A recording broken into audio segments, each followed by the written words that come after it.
جدا ہوگا، بیٹی ماں سے بھاگے گی، باپ بیٹے سے نفرت کرے گا، شوہر بیوی سے لڑ طلب ہوگا، بیوی شوہر سے کوسوں دور بھاگے گی۔ کل اس دن ہر انسان میں ایک سال روپے نیازی ہوگی اور شخص يوما كنت تعانق دمعة الفكر تناجي الله في صبر وترجو رحمة تسري.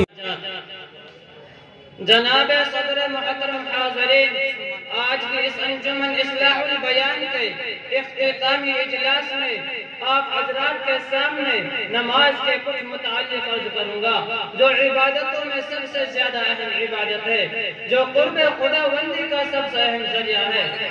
دعا کر اللہ تعالیٰ مجھے صحیح کہنے اور ہم سب کو اس پر عمل کرنے کی توفیق عطا فرمائے۔ حضرات، جب قیامت قائم ہوگی، حشر کا میدان ہوگا، تمام دنیا کا اولین اور آخرین کا اجتماع ہوگا، ہر شخص عجیب کیفیت میں مبتلا ہوگا، ہر انسان کی پیشانی عرق آلود ہوگی، نفس کا عالم ہوگا۔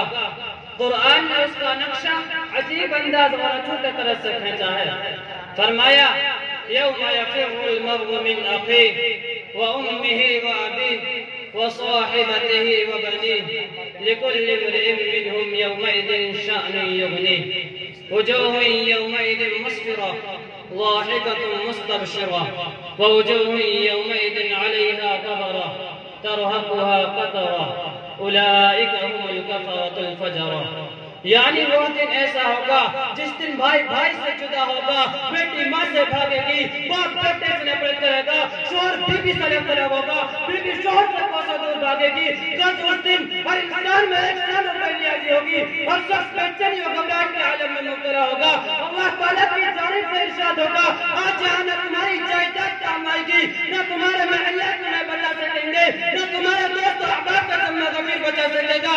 آج تو صرف اور صرف تمہارا اعمال کام آئیں گے، تمہاری دیانت امانت، تمہاری صداقت اور روحانیت آج تمہیں اس یوم الجزا سے بچا سکے گی۔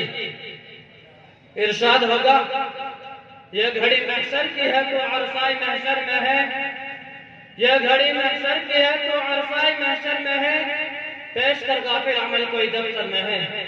دوستو، ان تمام اعمال میں سے سب سے پہلے نماز کا سوال کیا جائے گا، پوچھا جائے گا ہم نے تمہیں تندرستی اور صحت عطا کی تھی، تم نے اس کا نماز کے استعمال کیا نہیں۔ یقیناً نماز ایک اہم ترین عبادت ہے، دین کا اہم ستون ہے۔ ایک حدیث میں تاجدار مدینہ سرور کائنات حضرت محمد مصطفیٰ صلی اللہ علیہ وسلم نے ارشاد فرمایا، الصلاۃ عماد الدین، نماز دین کا ستون ہے۔ جس نے نماز کو قائم کیا اس نے دین کو قائم رکھا، جس نے نماز کی پرواہ نہ کی وہ دین سے بے پرواہ ہو گیا۔ کفر و اسلام کے درمیان میں نماز ہی حد فاصل ہے۔ حضرات، نماز کی اہمیت کا اندازہ اس بات سے بھی لگایا جا سکتا ہے کہ نماز بیماری میں معاف نہیں ہو سکتی۔